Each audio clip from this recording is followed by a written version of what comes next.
If you're a chocolate lover, nothing quite exceeds that first satisfying bite into a chocolate bar. Well, hold on to your heart-shaped boxes, because we might need to find a new way to make that chocolate if we ever plan on enjoying that sweet taste in the future. You see, our love affair with chocolate has hit a bit of a bitter patch. In 2024, cacao prices shot up to over $12,000 per ton. Even though the prices have come down from their peak, they're still sitting around $10,400 per ton as of December 2024. We're talking about a price surge that's making Swiss bankers blush. And it's not just about the money. From climate change wreaking havoc on cacao farms to ethical concerns that would make Cupid drop his bow, our chocolate supply chain is in crisis. Before you start panicking and buying every chocolate bar in sight, there's hope on the horizon. But what if I told you your next Valentine's Day chocolate could come not from a cacao farm in West Africa or even South America, but from a laboratory right here in the United States? Scientists have figured out how to grow chocolate in labs, and I don't mean they're planting cacao trees next to microscopes. We're talking about real chocolate made from lab-grown cacao cells that could potentially taste just as good as the traditional stuff, and maybe even better. Think about it. No deforestation, no child labor, no worrying about whether your chocolate habit is contributing to climate change. It's like having your chocolate cake and eating it too. Literally. And the best part? This isn't some far-off dream. Companies like California Cultured and Food Brewer are already making this happen. Today, we're going to unwrap the whole story. We're exploring how scientists are turning cacao cells into chocolate inside bioreactors, why traditional cacao farming is becoming unsustainable, and what this means for the future of your favorite treats. Welcome to Apprentice.io's Industry Insights. I'm Frank Maggiore, and today we're diving into lab-grown chocolate, a story that's equal parts science fiction and sweet innovation. So whether you're a chocolate connoisseur, a sustainability advocate, or just someone who can't imagine a world without chocolate chip cookies, stick around. We're about to dive into a story that could change the way we think about one of humanity's most beloved foods. And trust me, by the end of this episode, you'll understand why this might be the most important innovation in chocolate since someone first thought to add milk to it. Let's start with the bitter truth about traditional cacao farming and why our current chocolate production methods are about as sustainable as a snowman in the Sahara. Here's where we need to have an uncomfortable conversation about chocolate. You know, that bar of chocolate sitting in your desk drawer, the one you're probably reaching for right now? Well, its journey to get there is darker than a 90% cacao bar. Let's talk numbers, and they're not sweet ones. In 2024, the cacao industry hit a crisis point. Global cacao production has fallen by over 25% in major growing regions. We're seeing prices skyrocket past $12,000 per ton. That's triple what it was just a couple years ago. And no, this isn't just a temporary blip on the radar. Climate change is playing havoc with cacao farms like a toddler in a candy store. In West Africa, where about 70% of the world's cacao comes from, rising temperatures and unpredictable rainfall patterns are resulting in massive crop failures for cacao plants. Cacao trees are incredibly picky about their growing conditions. They're like the divas of the plant world. Who is this diva? They need specific temperatures, just the right amount of rainfall, and particular shade conditions. When these conditions aren't perfect, yields plummet. But here's where things get even darker. Remember when I mentioned West Africa? Well, in that region alone, there are over 1 million children working in cacao farms. And we're not talking about helping out with family chores. We're talking about dangerous, exploitative labor that keeps kids out of school and trapped in a cycle of poverty. Despite decades of promises from major chocolate companies to address this issue, the numbers have actually increased in recent years. And let's talk about deforestation, because apparently destroying rainforests is just the cherry on top of this sundae of problems.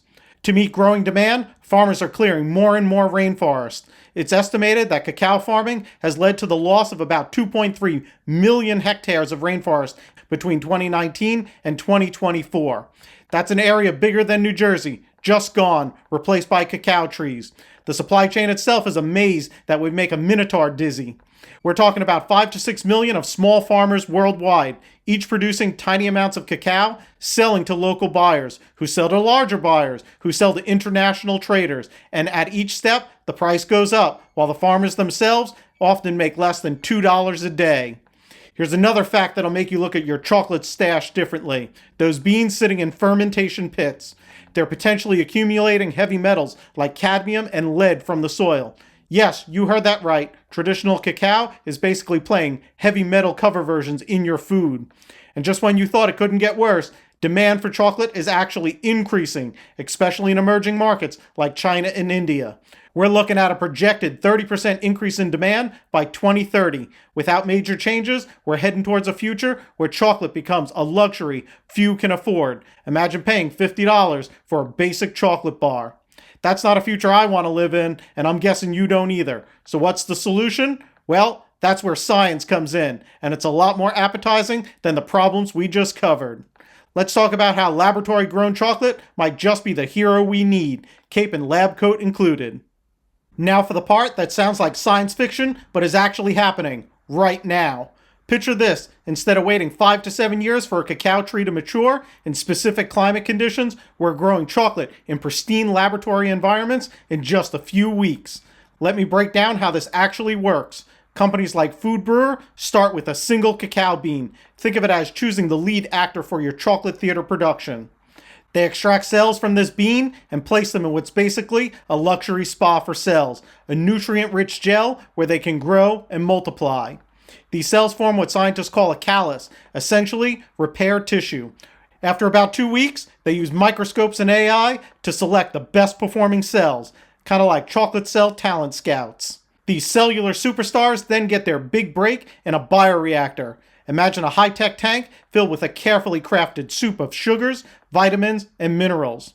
California Cultured, one of the pioneers in this field, has developed a process where they can turn these multiplying cells into actual cacao powder in about a week. That's right, what takes a tree several years, they're doing it in less time than it takes to binge watch your favorite TV series. But here's where it gets really interesting. According to both Food Brewer and California Cultured, about 80% of people in the blind taste test can't tell the difference between the lab-grown version and traditional chocolate. It has that satisfying snap when you break it, that smooth melt-in-your-mouth texture, and all those complex flavor notes that make chocolate, well, chocolate. The current players in this space are racing to scale up production. Food Brewer, based in Switzerland, is aiming to hit the market by 2026. They've already raised over $5 million in funding and partnered with Veltschlin, one of Switzerland's premier chocolate manufacturers. Meanwhile, California Cultured is working with Japanese confectionery giant Meiji, proving that big industry players are taking this seriously.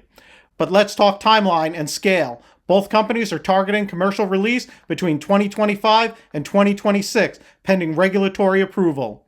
The goal isn't to completely replace traditional chocolate, at least not initially. Instead, they're aiming to supplement the supply chain, particularly for premium products and specialized ingredients.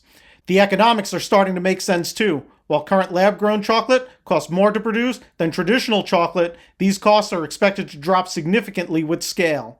Plus, with cacao prices soaring past $12,000 per ton, suddenly growing it in a lab doesn't seem so expensive anymore. What's particularly exciting is the potential for customization. Want chocolate with specific flavor notes? They can tune the process for that. Need higher levels of healthy compounds? They can optimize for those too. It's like having a chocolate sommelier and a scientist working together to create your perfect bar. They can easily add additional ingredients into the mix or genetically engineer them into plant cells. Need to optimize the flow for dispensing using chocolate 3D printers?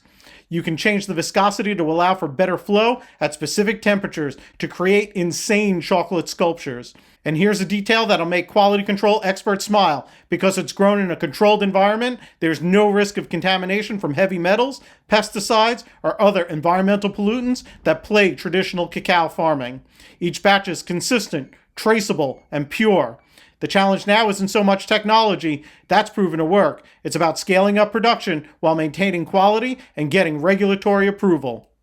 Let's talk about scaling up lab-grown chocolate from cool science experiment to global production, because making enough chocolate to satisfy the world's sweet tooth is going to take a lot more than just a few lab beakers and some petri dishes. The heart of large-scale lab-grown chocolate production is the bioreactor system. Think of it like a chocolate brewery, but instead of fermenting hops and barley, we're growing cacao cells.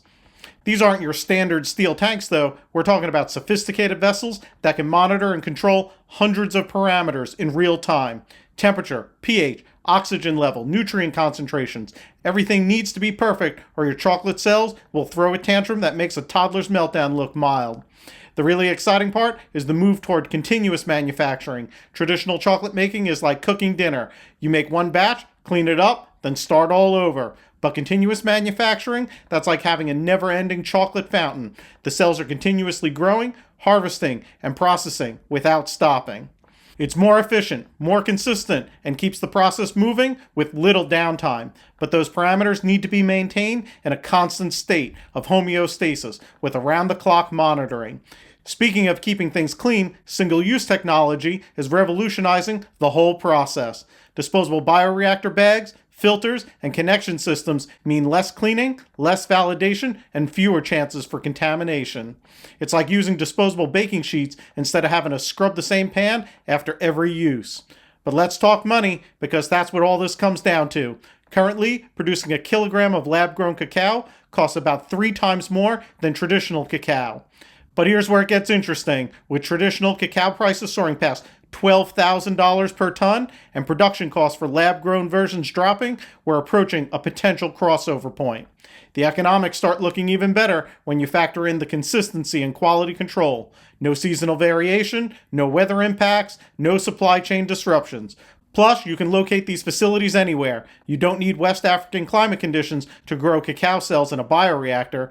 You can make chocolate in Alaska if you wanted to, though I'm not sure why you would. The initial investment is substantial. We're talking about $50 to $100 million for a full-scale facility. But once it's running, the operating costs are predictable and the output is consistent. A single facility could potentially produce what now takes thousands of acres of farmland. But here's what gets me excited: the potential for automation and integration. Modern facilities can connect everything from cell culture to final packaging in one seamless operation. Robots handling sterile connections, AI optimizing growth conditions, automated quality testing. It's like Willy Wonka's factory, but with more lab coats and fewer Oompa Loompas. And all this needs to be tracked, monitored, and documented with perfect accuracy. One small mistake could ruin an entire batch worth millions. That's where sophisticated manufacturing execution systems come in. Now, if you thought getting chocolate stains out of your favorite shirt was complicated, wait until you hear about the regulatory requirements for lab-grown chocolate. We're entering a world where every molecule needs a passport and a background check. The FDA is currently developing its framework for cellular agricultural products, and lab-grown chocolate is writing its own chapter in that story. These products will likely fall under both food and biotechnology regulations. It's like having to follow the rules for both a chocolate factory and a pharmaceutical lab. Here's where manufacturing execution systems, or MES, become the unsung heroes of our chocolate story. Think of MES as the world's most detailed-obsessed personal assistant. It tracks everything, and I mean everything, from the moment a cacao cell is selected to the second the chocolate bar gets wrapped. Let me paint you a picture. Every batch of cells has its own digital fingerprint. The MES records which bioreactor they grew in, what nutrients they received, when they were fed, the temperature they were kept at. Basically, it's creating a baby book for your chocolate from cell to bar. And just like proud parents documenting their kids' first steps, we need to record every single milestone. The traceability requirements are intense. Want to know where a specific chocolate bar came from? The MES can tell you not just which batch of cells it started from, but also which operator was on duty, what the oxygen levels were at 3 a.m. last Tuesday. It's like having a surveillance camera on every molecule. Quality testing is another crucial piece of this puzzle. We're not just checking if it tastes good, though that's important too. We need to verify cell viability, check for any unwanted cellular changes, ensure proper protein expression, and confirm there's no contamination. The MES manages all these tests and their results, flagging any deviations faster than a kid can spot the largest piece of cake. One of the biggest challenges is supply chain management. Even though we're not dealing with cacao farms anymore, we still need a reliable supply of growth media, nutrients, and other materials. The MES helps forecast demand, manage inventory, and ensure everything arrives just in time. It's like a highly sophisticated grocery shopping list that never forgets an ingredient. And here's where it gets really interesting. All of this data can be used to optimize production. The MES can identify patterns that human operators might miss. Maybe cells grow better on Tuesdays, or perhaps slight changes in temperature lead to better flavor development. It's like having a chocolate-making AI team that learns from every batch. Validation is another critical aspect. Before any facility can start producing chocolate for commercial sale, they need to prove their process is consistent and controlled. The MES helps by providing documented evidence that every batch follows the exact same steps under the same exact conditions. Think of it as having to show your work on a math test, but for every single piece of chocolate you've ever made. The system also needs to handle deviations properly. If something goes wrong, maybe a temperature spike or a pH drift, the MES needs to catch it, alert the right people, and ensure the proper corrective actions are taken. It's like having a chocolate guardian angel watching over every batch. In the event of a recall, and let's hope that never happens, the MES can quickly trace every product from a specific batch and track where it went. It's like having a GPS tracker on every chocolate bar, but way more sophisticated. Let's peer into our chocolate-powered crystal ball and see where this technology is taking us. And I've got to tell you, the future looks pretty sweet, though not without its challenges. By 2030, experts predict the global chocolate market will hit $200 billion. Traditional cacao farming simply can't keep up with all that demand. It's like trying to fill an Olympic-sized swimming pool with a drinking straw. This is where lab-grown chocolate moves from interesting innovation to a crucial solution. The first commercial products are expected to hit shelves in 2026, starting out as premium offerings. Think of it like Tesla's strategy. Begin with the high-end market before scaling down to more affordable products. Companies like Food Brewer and California Cultured are already in talks with major chocolate manufacturers for co-branded products. Imagine picking up your favorite chocolate bar and seeing "Made with lab-grown cacao" proudly displayed on the wrapper. Cost reduction is happening faster than a chocolate bar melting in your pocket. As production scales up, we're seeing three main drivers: automation reducing labor costs, improved cell lines yielding more cacao per batch, and more efficient bioreactor designs. The goal is to match traditional cacao prices by 2030 and possibly even undercut them by 2035. But here's the trillion-dollar question. Will consumers bite? Early taste tests are promising. Remember, 80% of the people can't tell the difference between lab-grown and traditional chocolate. But we're dealing with a product that has deep cultural and emotional connections. It's like telling people their grandmother's secret recipe could be made better in a lab. Marketing strategies are focusing on sustainability and ethics. No deforestation, no child labor, no pesticides, no heavy metals. It's chocolate you can feel good about eating. Plus, lab-grown chocolate can actually be healthier. Companies can optimize for beneficial compounds while reducing less desirable ones. It's like having your chocolate cake and getting the health benefits too. The environmental impact comparison is striking. Traditional cacao farming currently uses about 70 million acres of tropical land. Lab-grown chocolate could produce the same amount of cacao in facilities covering less than 1% of that space. Water usage down by 95%. Carbon footprint reduced by up to 80% when you factor in transportation and deforestation. The really interesting part is how this might integrate with the traditional chocolate industry. We're not looking at an overnight replacement, more like a gradual shift. Traditional cacao will likely remain important for premium single-origin chocolates, while lab-grown cacao could become the standard for mass-market products and ingredients, or it could potentially be the other way around. Some traditional chocolate makers are already hedging their bets. Major companies are investing in lab-grown technology while maintaining their conventional supply chains. It's like watching the automotive industry's transition to electric vehicles. Smart players are keeping one foot in each world. The technology is also opening up new possibilities. Want chocolate with extra antioxidants? Done. Prefer your chocolates with specific flavor notes? They can tune that. Need allergen-free options? They can engineer that too. It's like having a chocolate customization workshop at the molecular level. By 2040, experts predict lab-grown chocolate could account for 30 to 40% of the global chocolate supply. This isn't just about replacing traditional chocolate, it's about expanding possibilities while relieving pressure on traditional farming systems. Think of it as giving rainforest a break while ensuring we never run out of chocolate for Valentine's Day. Here's an unexpected plot twist in our chocolate story: the rise of GLP-1 medications. Who would have thought that the drugs designed to help people manage diabetes and obesity could reshape the future of chocolate? Let's break this down like a perfectly tempered chocolate bar. Current projections show that 30 to 40% of Americans could be using GLP-1 medications by 2035. That's more people than currently have Netflix subscriptions. These drugs work by making people feel fuller with less food and reduced cravings, particularly for sweets. Hershey has already reported seeing what they call a mild impact on sales. But here's where it gets interesting. The effect isn't a simple across-the-board reduction in chocolate consumption. Instead, we're seeing a fascinating shift in consumer preferences. Think of it as chocolate becoming more like fine wine, less frequent consumption, but higher quality when people do indulge. Dark chocolate, with its proven health benefits and potential role in type 2 diabetes prevention, is particularly well positioned in this new landscape. The regional differences are where this story gets really rich. Europe, with its traditional premium chocolate, might actually see less impact. Their chocolate culture has always been about quality over quantity. In fact, Swiss per capita chocolate consumption might actually drop less than other regions because they're already eating higher quality chocolate in moderation. The United States, however, might see the biggest shift of them all.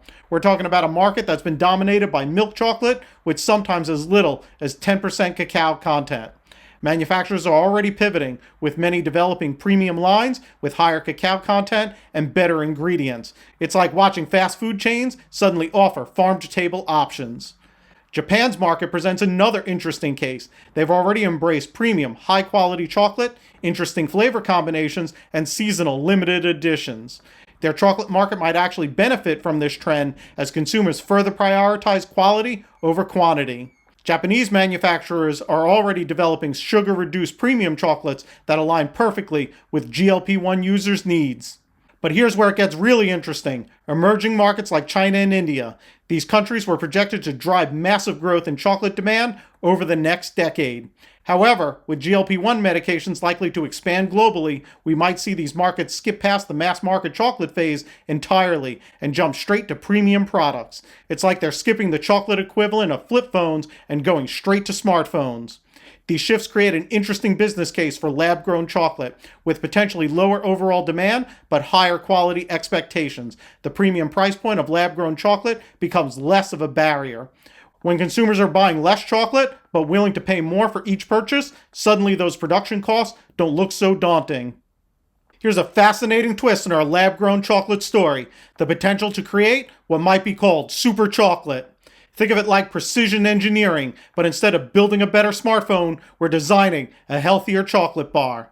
Lab-grown chocolate gives us unprecedented control over its composition. Using cellular agriculture, we can actually optimize the production of beneficial compounds like polyphenols, flavonols, and antioxidants, essentially cranking up chocolate's natural health benefits. It's like having a chocolate DJ who can turn up the good stuff while turning down the less desirable elements. Studies have shown that dark chocolate's health benefits come primarily from compounds like epicatechin and procyanidins, which can help with everything from cardiovascular health to reduce diabetes risk. In traditional chocolate making, these compounds are often diminished during processing. But with lab-grown chocolate, we can specifically encourage cells to produce higher levels of these beneficial compounds.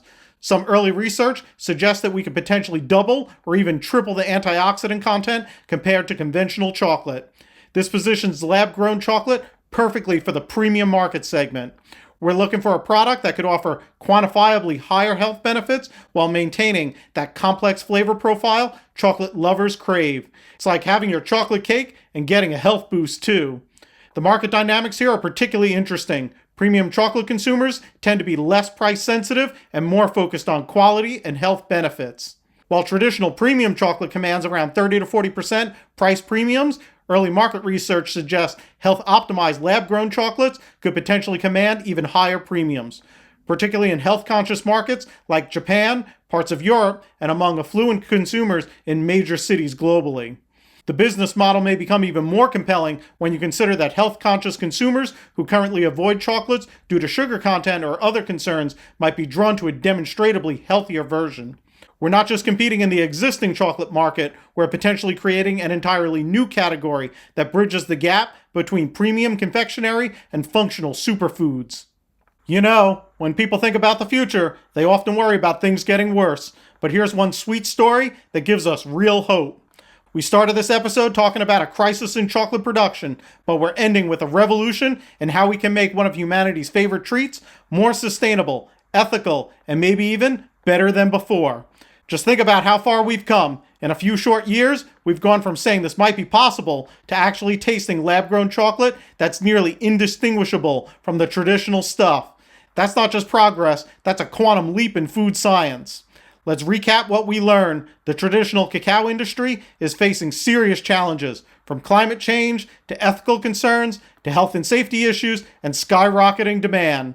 But science has stepped in with a solution that sounds like science fiction, growing real chocolate from cacao cells in pristine laboratory conditions. We've got the technology, we've got the manufacturing systems, and more importantly, we've got chocolate that actually tastes good. The next few years are crucial. By 2026, you'll likely be able to walk into a store and buy your first bar of lab-grown chocolate. By 2030, it could be as common as plant-based milk is today. And by 2040, we might look back at traditional cacao farming as the same way we look at horse-drawn carriages, with nostalgia but grateful for progress. For the chocolate industry, the message is clear: adapt or risk melting away. Companies that embrace this technology while respecting the traditional methods will thrive. Those that don't might find themselves going the way of the chocolate dinosaur. So this Valentine's Day, as you're sharing chocolate with someone special, remember that love isn't the only thing evolving. Chocolate itself is transforming into something more sustainable, more ethical, and more future-proof. And isn't that what love's all about? Growing, adapting, and becoming better while keeping the essence of what makes it special. The future of chocolate isn't just about preservation, it's about innovation. We're not just saving chocolate, we're reimagining it for future generations. And that's something worth celebrating, whether you're a chocolate lover, a sustainability advocate, or just someone who can't imagine a world without chocolate brownies. So here's to chocolate. May it continue to sweeten our lives for generations to come. Because in the end, maybe the real secret ingredient in making great chocolate isn't just cacao. It's innovation, determination, and a dash of scientific magic. Happy Valentine's Day, everyone. In an industry where precision and compliance are paramount, Apprentice's Tempo platform offers a cutting-edge manufacturing execution system solution. It's cloud-based, mobile-first, operator-centric, with the most intuitive UI in the industry, making it perfect for today's dynamic pharmaceutical manufacturing environments and for the production of the world's most complex drug products. Whether you're working on groundbreaking cell and gene therapies, biologics, or small molecules, Tempo provides a fully validated MES system that's both powerful and easy to use. It streamlines your processes, ensures compliance, and adapts to your specific manufacturing needs. So get off of paper batch records and discover how Apprentice's Tempo Manufacturing Cloud can transform your operations by visiting us at apprentice.io. Attention industry professionals, revolutionize your manufacturing process with the Apprentice Tempo Manufacturing Cloud, a manufacturing execution system built to streamline your operations, boost efficiency, and ensure compliance all in one powerful platform. Experience the future of manufacturing with our free 30-day trial. Scan the QR code on your screen now to unlock a world of innovation. Don't just keep pace, set the tempo as an industry leader with Apprentice. That's all for Apprentice.io's Industry Insights. I'm Frank Maggiore. Thanks for listening. Be sure to like and subscribe. Hit the bell icon for notifications when new episodes drop. Please comment on if you have any additional topics you would like for me to cover in this space, and we'll see you next week for more Industry Insights.